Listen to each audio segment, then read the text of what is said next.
Damai sejahtera Allah yang melampaui segala akal, kiranya memelihara hati dan pikiran saudara di dalam Kristus Yesus Tuhan kita. Amin. Shalom.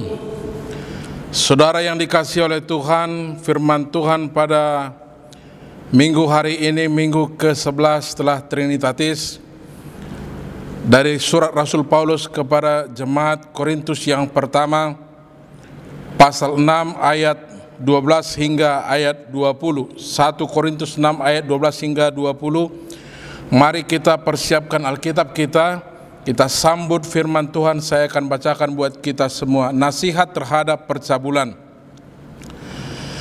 Segala sesuatu halal bagiku, tetapi bukan semuanya berguna. Segala sesuatu halal bagiku, tetapi aku tidak membiarkan diriku diperhamba oleh suatu apapun. Makanan adalah untuk perut dan perut untuk makanan, tetapi kedua-duanya akan dibinasakan Allah. Tetapi tubuh bukanlah untuk percabulan, melainkan untuk Tuhan, dan Tuhan untuk tubuh. Allah yang membangkitkan Tuhan akan membangkitkan kita juga oleh kuasanya. Tidak tahukah kamu bahwa tubuhmu adalah anggota Kristus? Akan kuambilkah anggota Kristus untuk menyerahkannya kepada percabulan? Sekali-kali tidak.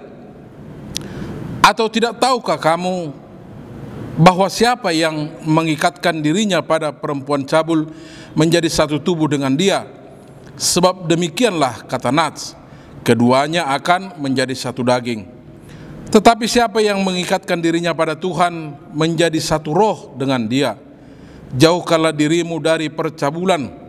Setiap dosa lain yang dilakukan manusia terjadi di luar dirinya, tetapi orang yang melakukan percabulan berdosa terhadap dirinya sendiri. Atau tidak tahukah kamu bahwa tubuhmu adalah bait Roh Kudus yang diam di dalam kamu, Roh Kudus yang kamu peroleh dari Allah, dan bahwa kamu bukan milik kamu sendiri, sebab kamu telah dibeli dan harganya telah lunas dibayar. Karena itu muliakanlah Allah dengan tubuhmu. Demikian firman Tuhan. Saudara yang dikasihi oleh Tuhan, tema minggu kita kali ini adalah pengendalian terhadap teknologi.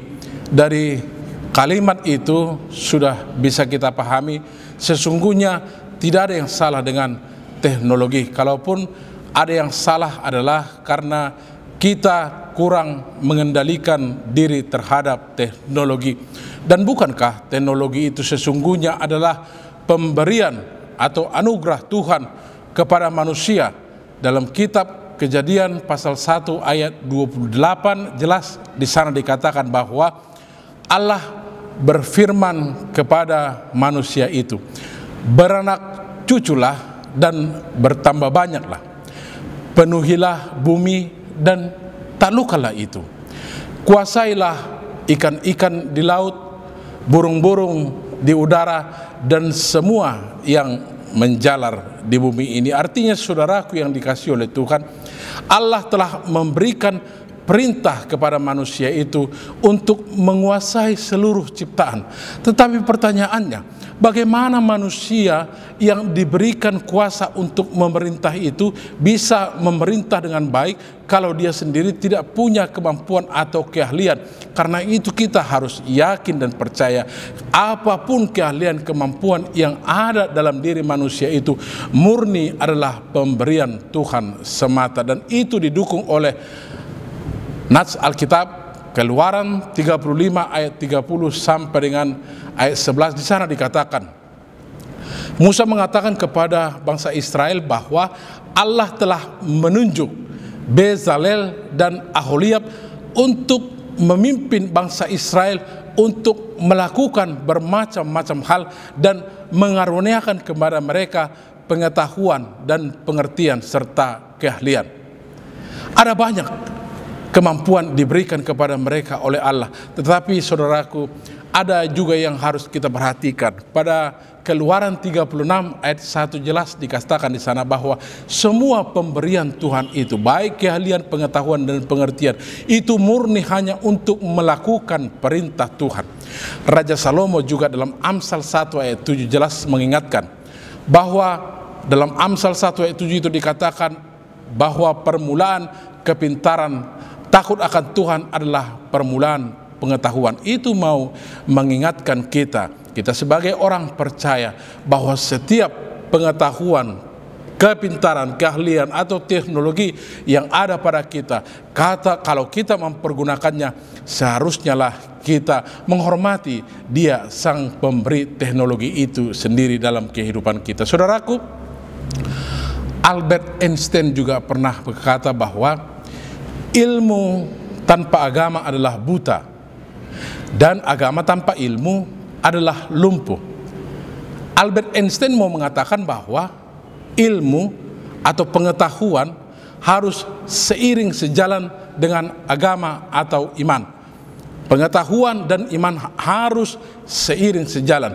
Ketika itu tidak terjadi, maka akan terjadi penyimpangan, dan itulah sebenarnya yang terjadi dalam nats epistel kita, peristiwa Menara Babel.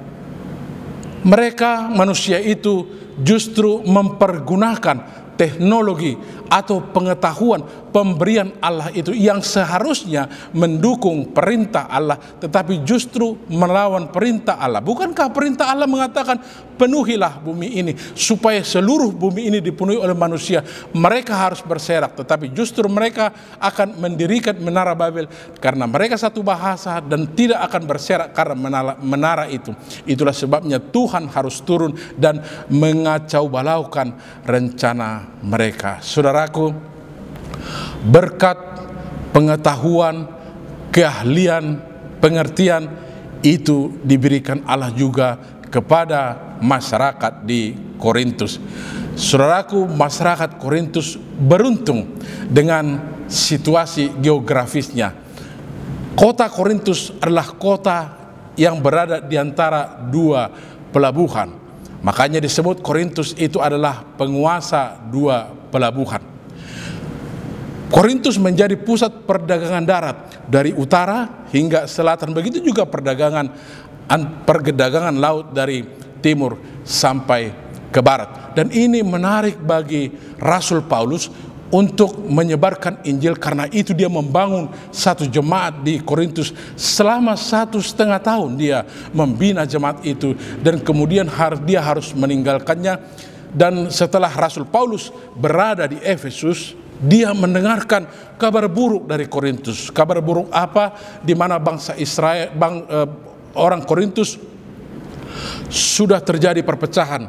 Mereka sudah ikut-ikutan dengan orang kafir melakukan penyembahan kepada berhala. Dan yang paling disoroti oleh Rasul Paulus secara khusus dalam perikop ini adalah masyarakat jemaat Korintus yang melakukan percabulan. Dan kalau kita melihat 1 Korintus 5 ayat 1, sungguh percabulan itu adalah sudah melampaui batas. Di dalam 1 Korintus 5 ayat 1 dikatakan bahwa mereka melakukan percabulan atau ada yang hidup dengan istri bapaknya, yang sesungguhnya bangsa-bangsa yang tidak pernah mengenal Allah pun tidak melakukan itu. Memang saudaraku, kejahatan-kejahatan termasuk percabulan yang terjadi di Korintus tidak terlepas daripada kebiasaan masyarakat Korintus itu sendiri. Jelas yang namanya percabulan itu di Korintus sah secara hukum, tidak ada menjadi masalah. Dan kita tahu di Korintus itu ada satu kuil yang bernama kuil Afrodit. Di kuil Afrodit itu disediakan 1.000 orang pelacur yang disebut dengan pelacur bakti. Tapi apapun alasannya, Paulus tetap tidak setuju dengan apa yang namanya percabulan itu. Karena itu dia mengajukan 3 hal untuk menentang percabulan yang dilakukan oleh jemaat di Korintus, yaitu tidak semua berguna. Yang kedua, hindarkan percabulan. Dan yang ketiga, tubuhmu adalah bait Roh Kudus. Yang pertama, tidak semua berguna. Di ayat 12 jelas dikatakan di situ. Paulus mengatakan semua halal bagiku, tetapi tidak semua berguna. Paulus mau mengatakan soal perzinahan itu kita tidak mau menilai apakah itu sah atau dilarang oleh negara. Sekalipun itu sah, yang paling utama kita perhitungkan adalah apakah yang kita lakukan itu berguna atau tidak dalam kehidupan kita, berguna atau tidak pada diri kita. Oke, mungkin berguna pada diri kita, tetapi apakah yang kita lakukan itu berguna orang lain? Apakah itu membangun orang lain? Jangan-jangan akan menyakitkan orang lain. Bukankah ketika kita melakukan perjabulan, perzinahan, bukankah itu menyakitkan istri kita? Bukankah itu menyakitkan orang lain? Bukan soal berguna atau tidak. Kemudian Rasul Paulus juga mengatakan semua halal bagiku, tetapi aku tidak akan menghambakan diriku kepada sesuatu hal. Paulus mau mengingatkan bahwa sesungguhnya kita telah dimerdekakan, sesungguhnya kita telah menjadi orang yang telah dibebaskan. Tetapi oleh karena kita larut dalam keinginan-keinginan daging, kita melakukan percabulan itu, justru kita menghambakan diri, melupakan bahwa kita sesungguhnya sudah mengalami kebebasan. Itu yang pertama. Dan yang kedua, saudaraku yang dikasihi oleh Tuhan, hindarkan atau hindari percabulan.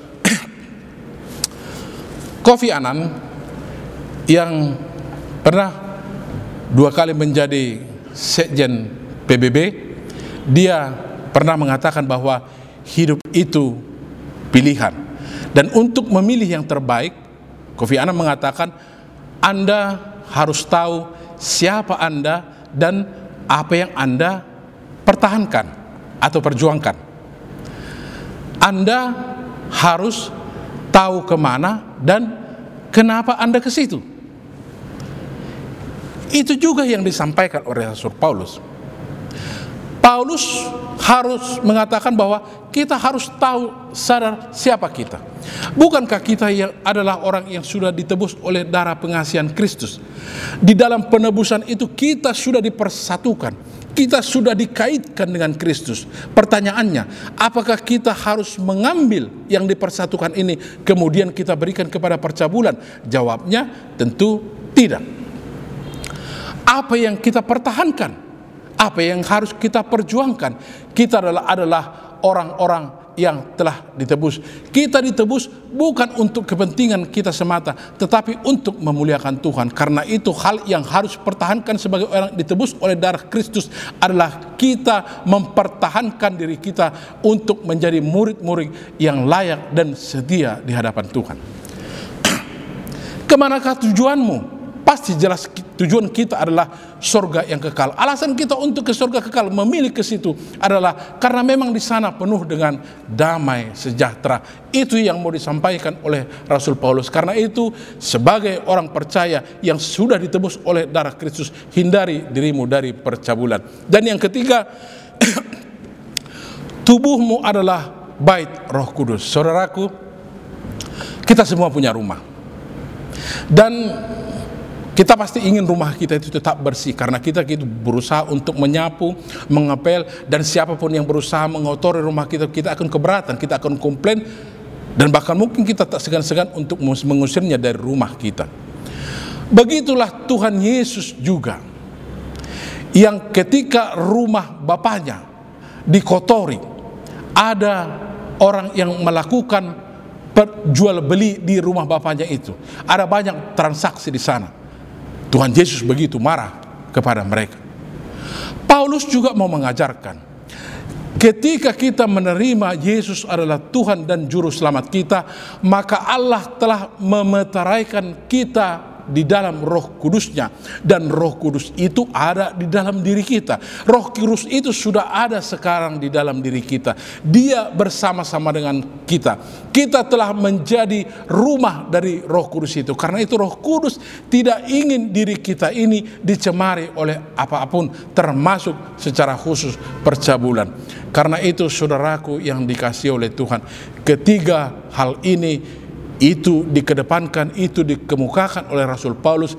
Kiranya orang Korintus itu tidak atau melupakan atau meninggalkan percabulan yang selama ini mereka sudah lakukan. Saudara yang dikasihi oleh Tuhan,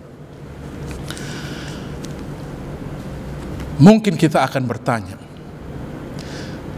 kenapa tema pengendalian diri terhadap teknologi ini menjadi penting dalam kehidupan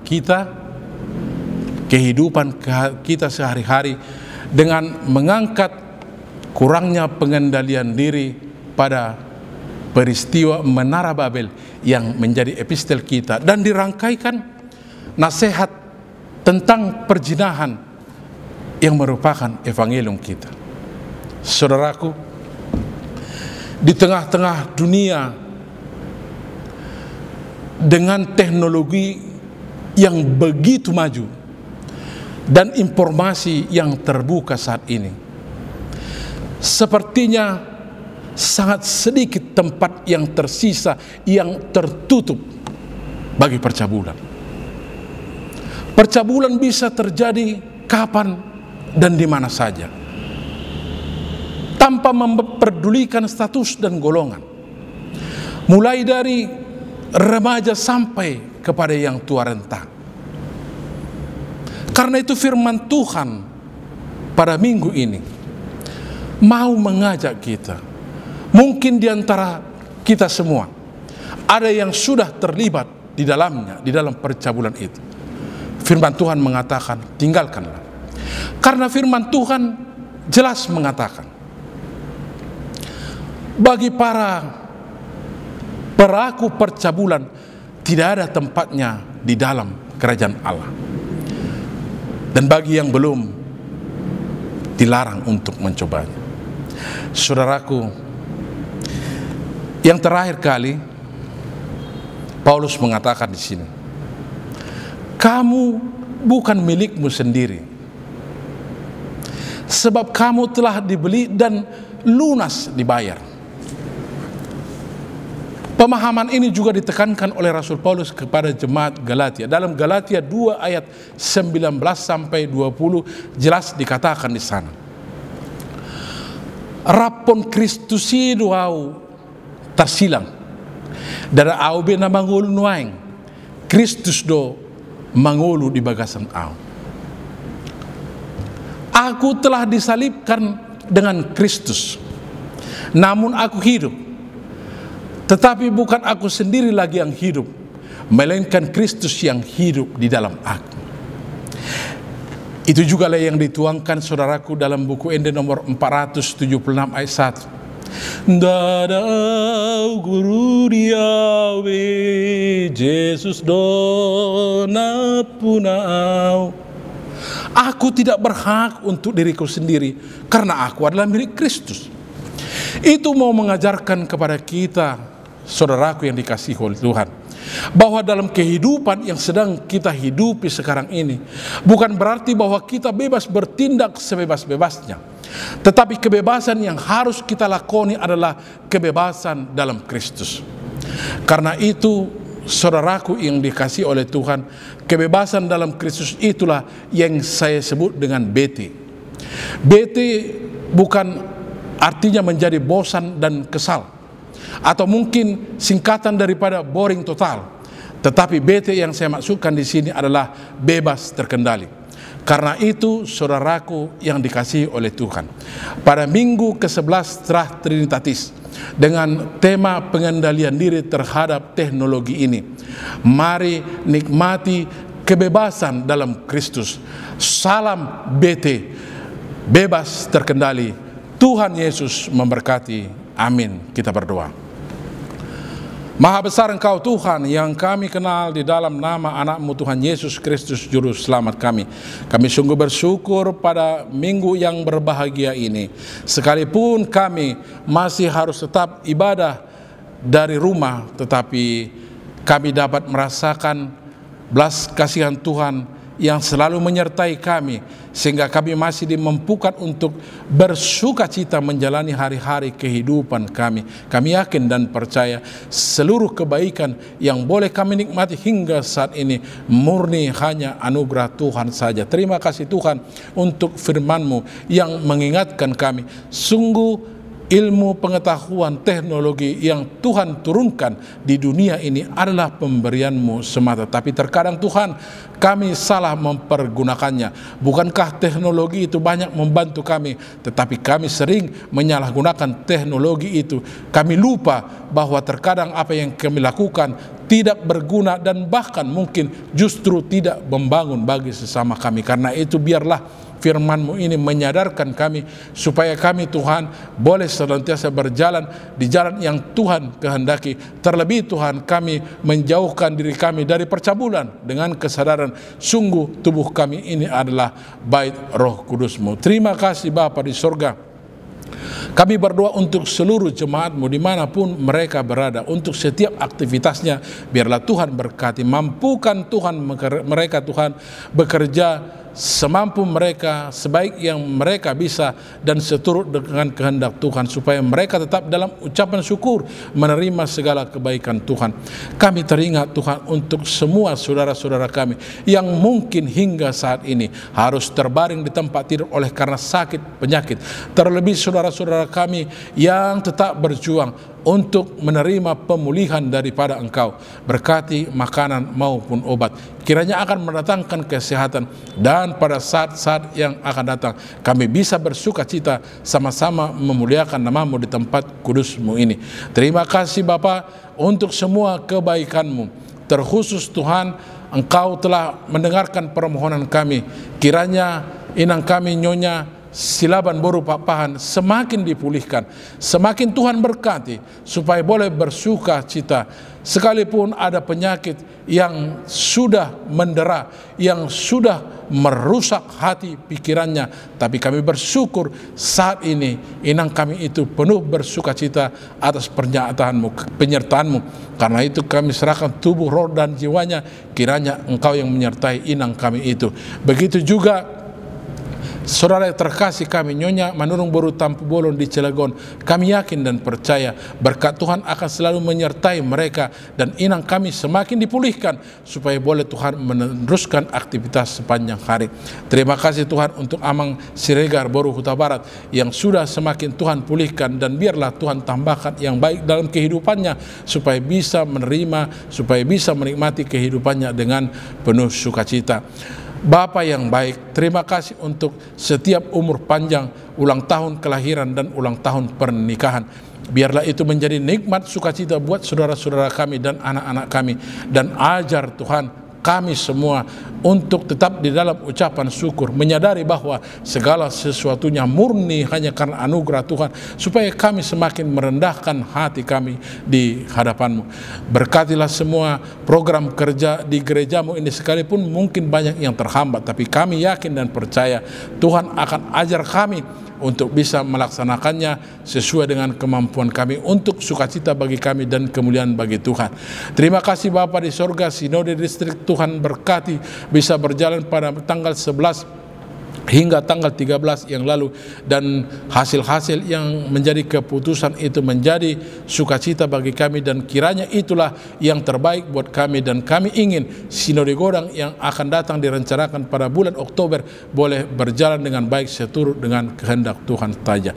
Terima kasih Bapa di sorga. Kami juga berdoa untuk pemimpin negeri kami dan semua yang berjuang untuk COVID-19 yang hingga saat ini sedang mempertaruhkan segalanya. Biarlah Tuhan berkati, biarlah Tuhan kuatkan, berikan hikmat kebijaksanaan dari sorga supaya mereka tetap kuat untuk memberikan yang terbaik buat negeri kami ini. Terima kasih Bapa di sorga, di dalam nama anak-Mu Tuhan Yesus Kristus kami berdoa dan mengucap syukur. Amin.